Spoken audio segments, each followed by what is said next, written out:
नमस्कार प्यारे साथियों, द अर्थ ऑनलाइन प्लेटफॉर्म पर आप सभी का हार्दिक स्वागत। दोस्तों, हमने इससे पहले टास्क टेस्ट फर्स्ट और टास्क टेस्ट सेकंड का राजस्थान भूगोल परीक्षा पेपर सोल्व किया था। जी हाँ, हमारे यहाँ पर जो ग्रेड 2 को लेकर टेस्ट सीरीज चल रही है, सभी प्रतियोगी परीक्षाओं के लिए समान रूप से उपयोगी, जिसमें आज हम टास्क टेस्ट थर्ड लेकर चल रहे हैं और टास्क टेस्ट थर्ड में राजस्थान भूगोल को सॉल्व करते हैं। तो सीधे जुड़ते हैं नंबर 1 प्रश्न पर। प्रश्न नंबर 1 कह रहा है आपको कि वन रिपोर्ट 2023 के अनुसार राजस्थान में कुल रिकॉर्डेड फॉरेस्ट एरिया है। रिकॉर्डेड फॉरेस्ट एरिया यानी कि राजस्थान में कुल वन क्षेत्र कितना है? तो दोस्तों यहाँ पर सही हो जाएगा 32,869 हो जाएगा। आप कमेंट बॉक्स के अंदर मुझे बताएं कि राजस्थान के अंदर कितने प्रतिशत भाग पर वन है, कितने प्रतिशत भाग पर वन है, परसेंटेज पूछा जाता है दोस्तों। और मैं बताऊं कि राजस्थान में सर्वाधिक वन कौन कौन से जिलों के अंदर है? तो यूपीएससी ध्यान रखना है। यूपीएससी में यू से क्या हो जाएगा? उदयपुर हो जाएगा, पी से क्या हो गया? प्रतापगढ़ हो गया, और एस से क्या हो गया? तो सिरोही हो गया। क्रमशः वनों का परसेंटेज की बात करें तो सर्वाधिक कहां पे हो गए? उदयपुर के अंतर्गत हो गए। फिर हम बात करें अगले प्रश्न की ओर। अगला प्रश्न है वन्य जीव संरक्षण अधिनियम 1972। वन्य जीव संरक्षण अधिनियम 1972 की धारा कौन सी है? 37। और इसके अनुसार राजस्थान में आखेट निषिद्ध क्षेत्र यानी कि शिकार पर प्रतिबंध है। आखेट यानी कि शिकार पर प्रतिबंध है, और शिकार पर प्रतिबंध है तो इसके आखेट निषिद्ध क्षेत्रों से संबंधित सुमेलित कीजिए। तो इसमें डोली नाम का जो जगह है वो कहाँ पे दोस्तों? जोधपुर के अंदर। रोटू कहाँ पे है? नागौर के अंदर। उज्जला कहाँ पे है? जैसलमेर में। और दियात्रा कहाँ पे है? बीकानेर में। दोस्तों, इसके लिए आपको 33 आखेट निषिद्ध क्षेत्र याद रखने होंगे और कोई खास नहीं है। इन 33 जिलों के नाम आप आसानी से याद रख सकते हो, इन जगहों के नाम। तो डोली जोधपुर यानी कि 3-4 और 1-2, 3-4 और 2-1, तो कौन सा राइट हो गया? ऑप्शन बी यहाँ पर बिल्कुल सही हो जाएगा। अगले प्रश्न पर बात करते हैं। ये प्रश्न पिछली टेस्ट सीरीज के अंदर 18 नंबर से स्टार्ट हुए थे, वहीं से हमने स्टार्ट किए हैं। अगला 20वां प्रश्न, एक राज्य में वनों के प्रशासनिक वर्गीकरणों का विस्तार का युग्म सही है। प्रशासनिक वर्गीकरण दोस्तों, प्रशासनिक वर्गीकरण में कैसे वनों को बांटा गया है? एक आरक्षित वन बांटे गए हैं, एक संरक्षित बांटे गए हैं। कैसे बांटे गए दोस्तों? संरक्षित। और एक बांटे गए अवर्गीकृत वन बांटे गए हैं। दोस्तों, यहाँ पर हम बात करें कि कौन से राइट है, तो आरक्षित वन। आरक्षित वन का मतलब क्या हुआ? जहां पर क्या संभव नहीं हो, जहां पर पशुचारण और पशुचारण के बाद में वनों की कटाई दोनों पर प्रतिबंध हो, ऐसे वन क्या कहलाते हैं? आरक्षित वन कहलाते हैं। और हमारे राजस्थान में आरक्षित वन कितने हैं? लगभग 37% आरक्षित वन है। तो ये ऑप्शन ए यहाँ पर सही मिलान है। आप ध्यान भी रखेंगे, ऑप्शन ए यहाँ पर बिल्कुल सही मिलान रहेगा।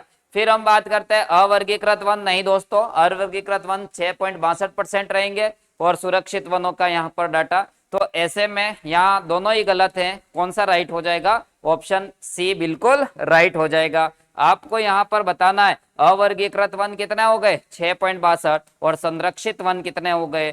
तो 56.43%। ये डाटा आपको याद करके जाना है। इसके अंतर्गत महत्वपूर्ण प्रश्न आते हैं। आरक्षित वन कौन से जिले के अंदर सबसे ज्यादा मिलेंगे दोस्तों? उदयपुर के अंदर ज्यादा देखने को मिलेंगे। संरक्षित वन कहाँ देखने को मिलेंगे? और अवर्गीकृत वन कहाँ पर सबसे ज्यादा देखने को मिलेंगे? ये डाटा भी आपको याद रखने हैं। चलो आगे बात करते हैं राजस्थान के टाइगर प्रोजेक्ट।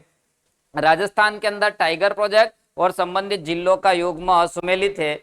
हम हमेशा क्या करते हैं? टाइगर प्रोजेक्ट में एक जिले का नाम याद किया, बात खत्म हो गई। अब एक जिले से काम होगा नहीं, बिल्कुल भी नहीं होगा। तो देखते हैं रणथंभौर टाइगर रिजर्व कहाँ पे है। तो रणथंभौर के लिए मैं हमेशा याद करवाता हूँ SKTB फॉर सवाई माधोपुर करौली, ठीक है। टोंक के साथ में कौन हो गया? बूंदी हो गया। तो ये तो बिल्कुल सही सुमेलित है। फिर हम बात करते हैं रामगढ़ विषधारी। बूंदी पढ़ के काम होगा नहीं, बूंदी के साथ कोटा और कौन आएगा? भीलवाड़ा आएगा। फिर Mukundra hills tiger reserve Kota में है, बूंदी में है और झालावाड़ में है। मुकुंदरा हिल्स टाइगर में किसको नहीं ले जाना है? बाबू जाको में बा को नहीं ले जाना है। बाबू जाको मतलब क्या है, बारा, बूंदी, झालावाड़ और कोटा, और उसमें से कौन से डिस्ट्रिक्ट को नहीं ले जाना है, तो बा को नहीं ले जाना है, ध्यान रखना। सरिस्का टाइगर रिजर्व ये अलवर के साथ में कोटपुतली और जयपुर जिलों के अंदर विस्तृत है। ये प्रश्न आपके लिए इंपॉर्टेंट है, लगा लीजिए स्टार और स्क्रीनशॉट के साथ इसको सेव कर लीजिए, रजिस्टर के अंदर लिख लीजिए। मैं कह रहा हूं कि इस टाइप के प्रश्न आपको 100% देखने को मिलेंगे। चलो आगे बात करेंगे। आगे हम बात करें निम्नलिखित कथनों में सही कथन है। निम्नलिखित कथनों में सही कथन है। सबसे पहला हम बात करें कि सही कथन, राजस्थान का सबसे बड़ा वन्य जीव अभ्यारण्य राष्ट्रीय मरु उद्यान है। ये बिल्कुल सही है, अभ्यारण्य की बात हो रही है, राष्ट्रीय मरु उद्यान हो जाएगा। अगला है राज्य का सबसे छोटा अभ्यारण्य सरिस्का अभ्यारण्य, दोस्तों ये भी बिल्कुल सही है। फिर है डॉक्टर सलीम अली का संबंध रणथंबोर टाइगर रिजर्व से है, रणथंबोर टाइगर रिजर्व से है। और अगला है राजस्थान के अभ्यारण्य में सर्वाधिक जैव विविधता वाला अभ्यारण्य सीता माता अभ्यारण्य है, तो ये भी बिल्कुल सही है। दोस्तों यहाँ पर गलत कथन अलग करना है, सही कथन कौन से हैं ये देखना है, सही कथन कौन से हैं। तो डॉक्टर सलीम रणथंबोर से मतलब नहीं है, यहाँ पर केवलादेव ध्यान रखना है। कौन सा? केवलादेव ध्यान रखना है। ये प्रसिद्ध पक्षी वैज्ञानिक है। क्या है दोस्तों? प्रसिद्ध पक्षी वैज्ञानिक है। और इस पक्षी वैज्ञानिक का संबंध कौन से अभ्यारण्य से है? तो केवलादेव अभ्यारण्य से है। राजस्थान का पक्षी अभ्यारण्य कौन सा है? तो केवलादेव घना पक्षी विहार। तो बाकी सभी ऑप्शन सही है। और ऑप्शन नंबर 3 क्या हो जाएगा? क्रॉस करना है, गलत। तो सही कौन कौन से हैं? तो सही में 1, 2 और 4 सही है। तो 1, 2 और 4 कौन सा ऑप्शन सही हो गया? ऑप्शन सी बिल्कुल राइट हो गया। ऑप्शन सी यहाँ पर बिल्कुल ही करेक्ट हो जाएगा। अगले प्रश्न पर बात करें। अगला प्रश्न है 18वीं वन रिपोर्ट। जी हाँ दोस्तों, 18वीं वन रिपोर्ट के अनुसार राजस्थान में सर्वाधिक वन प्रतिशत वाले जिलों का अवरोही क्रम है। अभी मैंने बात की थी, कौन सा? यूपीएससी। एक बार कमेंट बॉक्स में लिख ही लीजिए यूपीएससी। यूपीएससी में सी का क्या मतलब है ये आपको निकाल कर बताना है। दोस्तों सी का क्या मतलब है, क्योंकि उदयपुर, प्रतापगढ़ और सिरोही तो आपने देख ही लिया है, लेकिन यहाँ पर सी का क्या मतलब है ये आप बताते रहना। राजस्थान में सर्वाधिक वनों का परसेंटेज अवरोही क्रम कौन सा है? तो आपको याद हो ही गया है। चलिए इस वन रिपोर्ट के अंतर्गत हम बात करें, राजस्थान के अंदर कितना, लगभग 9.6% वन हो जाएंगे। राजस्थान में कितना वनों में वृद्धि हुई है? 394, ठीक है, वर्ग किलोमीटर की वृद्धि हुई है। राजस्थान के अंदर वनों में वृद्धि सर्वाधिक कहां पर हुई है? तो सीकर के अंदर सर्वाधिक वनों में वृद्धि हुई है। तो ऐसे ऐसे डाटा आपको याद रखने पड़ेंगे। ध्यान रखना, सर्वाधिक वनों में वृद्धि सीकर के अंदर हुई है। चलो आगे बढ़ते हैं। निम्नलिखित कथनों पर विचार कीजिए। विचार करना है अभी, ठीक है, बाद में पूछेगा उस समय देखेंगे। तो पहला है शुष्क सागवान वन राजस्थान के दक्षिण पश्चिम भाग या दक्षिणी भाग में पाए जाते हैं। शुष्क सागवान वन जो हैं उनको हम क्या कह सकते हैं दोस्तों? शुष्क सागवान वन को कहते हैं चौड़ी पत्ती वाले वन कहते हैं। कौन से वन कहते हैं? चौड़ी पत्ती वाले उष्ण कटिबंधीय वन भी कह सकते हैं। चलो ये बिल्कुल सही बात है, ठीक है। दूसरा है शुष्क सागवान वन 75 से 110 सेंटीमीटर वार्षिक वर्षा वाले क्षेत्रों में पाए जाते हैं। तो बिल्कुल दक्षिणी राजस्थान में बांसवाड़ा डूंगरपुर वाले एरिया के अंदर 75 से 110 सेंटीमीटर बारिश होती है। राजस्थान में सर्वाधिक वन धोकड़ा वन पाए जाते हैं। बिल्कुल लगभग 58% वन कौन से पाए जाते हैं? धोकड़ा वन पाए जाते हैं। मुझे आप बताएंगे कि किस जिले के अंदर धोकड़ा वन सबसे ज्यादा मिलते हैं? उस जिले का नाम आपको कमेंट बॉक्स के अंदर बताना ही है। और ये टेस्ट सीरीज मैं गारंटी करता हूं कि आपको सिलेक्शन के बहुत नजदीक और यहां तक कि सिलेक्शन तक ले जाएगी। इसके अंदर आपको बहुत ज्यादा प्रश्न सीधे सीधे देखने को मिलने वाले हैं और आइडिया भी लगेगा कि आप प्रश्नों का पैटर्न क्या आ रहा है, सॉल्व करने का तरीका क्या होना चाहिए और कहाँ ठहरना है, कहाँ प्रश्नों को छोड़ना है। तो यहाँ बिल्कुल सभी क्या हो जाएंगे? तीनों के तीन राइट हो जाएंगे। अगले प्रश्न पर बात करते हैं। सिलीटी सवन। दोस्तों सिलीटी सवन का संबंध किस अभ्यारण्य से है? तो कई बार बता चुका हूं मैं ऑफलाइन क्लास के अंदर, ताल छापर से संबंधित है। कहां से? ताल छापर। ताल छापर में दोस्तों कौन सी घास मिलती है? मोचिया घास मिलती है। कौन सी घास मिलती है? मोचिया घास मिलती है। ताल छापर में हिरण कैसे हैं? काले हिरण हो गए। अरे भाई साहब गर्मी ही इतनी पड़ती है, हिरण काले पड़ गए। कहां पे? ताल छापर अभ्यारण्य के अंदर। ताल छापर अभ्यारण्य कहां हो जाएगा? चूरू के अंदर, और ताल छापर खारे पानी की झील भी हो जाएगी कहाँ पे, तो चूरू के अंतर्गत। बाकी हम बात करते हैं सज्जनगढ़ अभ्यारण्य। सज्जनगढ़ अभ्यारण्य कहाँ पे मिलेगा, उदयपुर के अंदर मिलेगा। कुंभलगढ़ अभ्यारण्य, कुंभलगढ़ अभ्यारण्य क्यों जाना जाता है, तो एंटीलोप प्रजाति, कौन सी प्रजाति दोस्तों, एंटीलोप प्रजाति, और एंटीलोप प्रजाति का क्या मिलता है यहाँ पर, भेड़िया मिलता है। तो ये महत्वपूर्ण ध्यान रखना है, एंटीलोप प्रजाति का भेड़िया कहाँ पर मिलेगा, कुंभलगढ़ के अंदर। और सरिस्का अभ्यारण्य में दोस्तों कौन से कबूतर, हरे कबूतर मिलते हैं। कौन से कबूतर मिलते हैं, हरे कबूतर। और राजस्थान में जो अजीबोगरीब स्थितियां है वो सब यहाँ देखने को मिलती है कि यहाँ पर गणेश जी नाच रहे हैं। गणेश जी क्या कर रहे हैं, नाच रहे हैं। हनुमान जी सो रहे हैं, हनुमान जी क्या कर रहे हैं, सो रहे हैं। तो शयन हनुमान मुद्रा मिलती है। इसके बाद वो कनफटे नाथ, ठीक है, एप्पल की कहानी आपको कभी सुना है, तो कनफटे नाथ का मंदिर, यहाँ पर भृतहरि ऋषि का मंदिर मिलता है। कौन सा ऋषि, भृतहरि ऋषि का मंदिर मिलता है। नृत्य रथ गणेश मंदिर मिलता है। ताल वृक्ष मंदिर मिलता है। कौन सा, ताल वृक्ष मंदिर मिलता है। हरे कबूतर यहाँ पर पाए जाते हैं। तो जितनी भी अजीबोगरीब चीजें हैं वो सरिस्का अभ्यारण्य के अंदर मिल रही है, आपको विशेष रूप से ध्यान रखना है। चलिए अगले प्रश्न पर बात करते हैं। ये दोस्तों ये जो सीरीज है वो सभी परीक्षाओं के लिए समान रूप से इंपॉर्टेंट है, चाहे वो अधीनस्थ बोर्ड की हो, चाहे आरपीएससी की हो। राजस्थान से रिलेटेड जितनी भी भर्तियां हैं आपको ध्यान रखना है। अगला प्रश्न में कौन सा कथन निकालना है हमको, निम्नलिखित में से असत्य कथन अलग करना है। असत्य कथन पर बात कर लेते हैं। कौन सा असत्य है, तो भारत सरकार द्वारा शाहगढ़ जैसलमेर को चीता पुनर्वास योजना के लिए चुना गया है, या मतलब यहाँ पर योजना बनाई गई है। तो बिल्कुल क्या है, चीता प्रतियोगी जो पुनर्वास योजना है वो कहाँ पे है, शाहबाद, ठीक है, और शाहगढ़ कहाँ पे, जैसलमेर के अंदर। वन्य जीव प्रबंधन एवं रेगिस्तान प्रशिक्षण केंद्र ताल चापर चूरू के अंदर है, ये भी बिल्कुल सही है।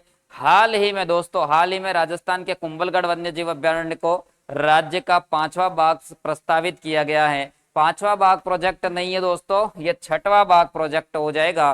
5 तो बन चुके हैं, और राजस्थान में उदयपुर और चित्तौड़ में कत्था का प्रमुख उत्पादक क्षेत्र है। दोस्तों पान में जो डाला जाता है ना कत्था, वो कौन सी जाति, कथोड़ी जाति उदयपुर के अंदर बनाती है। और कथोड़ी जाति को कितने दिनों का रोजगार मिलता है, रोजगार गारंटी में 200 दिन का रोजगार मिलता है। तो ये आपको याद रखना है, ये कथोड़ी जाति के साथ में यहाँ पर क्लियर है। चलो आगे बढ़ते हैं। निम्नलिखित में से कौन सा राजस्थान राज्य का एकमात्र विशेष रूप से कमजोर आदिम असुरक्षित जनजातीय विशिष्ट रूप से आघात यानी कि आदिम समूह। दोस्तों आदिम जनजाति समूह जो है उसके अंदर भारत की कितनी जातियां है, 72 जातियां हैं, और इसमें से राजस्थान में केवल और केवल कितनी, एक ही जाति है। कौन सी है, तो आप सभी को समझ में भी आ गया होगा, सहरिया जाति। सहरिया जाति कहां पर घनत्व ज्यादा मिलता है, 12 जिले के अंदर ज्यादा मिलता है। इसके बाद कौन से जिले में मिलेगा, कोटा के अंदर मिलेगा। सहरिया जाति जो है, ठीक है, सहरिया जाति जो है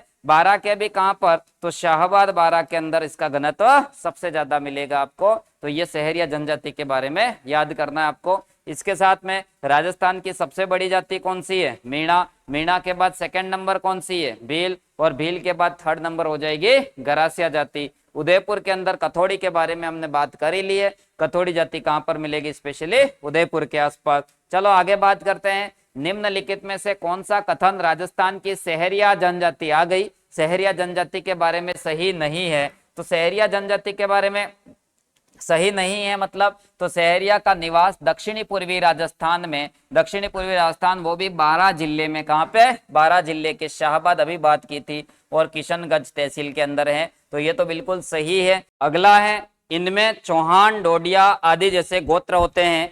चौहान डोडिया और आदि जैसे गोत्र यहाँ पर होते हैं, ये बिल्कुल सत्य है। इसके बाद हम बात करें कि इस जनजाति के मुखिया को क्या कहते हैं दोस्तों, तो इस जनजाति के मुखिया को तपाड़ा नहीं कहा जाता है दोस्तों, इसको क्या कहा जाता है, कोतवाल कहा जाता है। दोस्तों आपको कमेंट बॉक्स के अंदर लिखना है कि कौन सी जनजाति के प्रमुख को क्या कहा जाएगा। तो ये मुखिया को क्या, ये याद रखना है आपको, मुखिया को क्या कहेंगे। वे कहीं देवी देवताओं की पूजा करते हैं और उनके इष्ट देव क्या कहलाते हैं, बेरू भारानी कहलाते हैं। दोस्तों आपको बताना है बेरू भारानी किस देवता या किसका प्रतीक माना जाता है। बेरू भारानी सहरिया जनजाति से रिलेटेड, तो यहाँ पर प्रश्न क्या था, कौन सा कथन जनजाति के संबंध में सही नहीं है, तो कौन सा कथन सही नहीं हो जाएगा, ऑप्शन सी यहाँ पर सही हो जाएगा कि ये कथन गलत है। ठीक है, नेक्स्ट प्रश्न है, नीचे दिए गए कथनों में से सही कथन को सेलेक्ट करना है। दोस्तों कंजर जाति के बारे में आ गया है। राजस्थान के अंदर कंजर जनजाति के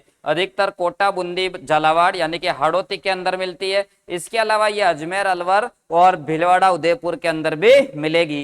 कंजर जनजाति में परिवार के प्रमुख को दोस्तों यहाँ पर कोतवाल दे दिया, ये कोतवाल सहरिया का प्रमुख है, याद रखिएगा। और यहाँ पर कंजर के प्रमुख को क्या कहते हैं, पटेल कहा जाता है। तो दोस्तों प्रश्न नंबर 29 के अंदर कौन सा सही हो जाएगा, कथन 1 सही है और कथन 2 क्या हो जाएगा, गलत हो जाएगा। तो यहाँ पर ये कंप्लीट हुआ, पर बिल्कुल करेक्ट हो गया।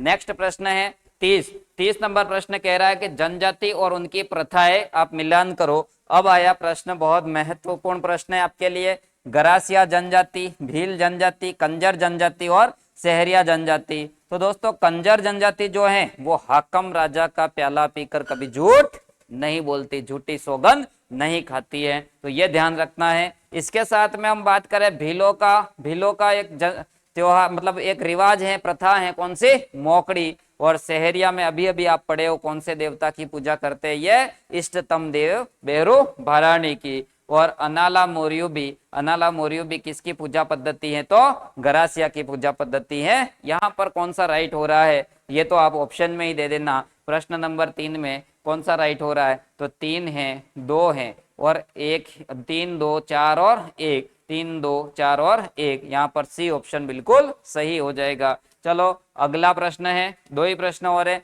अगला प्रश्न है, मीणा और भील जनजाति के बाद राजस्थान में तीसरे नंबर की जनजाति कौन सी है, तो तीसरे नंबर की जनजाति कौन सी हो गई, गरासिया जनजाति कौन से रोड पर ज्यादा रहती है, आबू रोड पर ज्यादा रहती है। और गरासिया जनजाति के अंदर उस नृत्य का नाम बताओ जिसमें बिना वाद्य यंत्र के किया जाता है, बहुत ही इंपॉर्टेंट है। गरासिया जनजाति की जो पवित्र झील है, उस पवित्र झील का नाम कौन सा है दोस्तों, तो नक्की झील है। और गरासिया जनजाति कौन से जिले के अंदर ज्यादा रहती है, तो सिरोही के अंदर ज्यादा रहती है, ये याद करना है। फिर हम बात करेंगे आगे भगोरिया क्या है, तो भगोरिया अभी बहुत चल रहा है, यह भीलों का त्योहार है, भीलों का त्योहार हो जाएगा। तो इस तरीके से ये सारे प्रश्न हमने कंप्लीट कर लिए। टास्क टेस्ट 3 के अंदर राजस्थान भूगोल कंप्लीट हो जाएगी।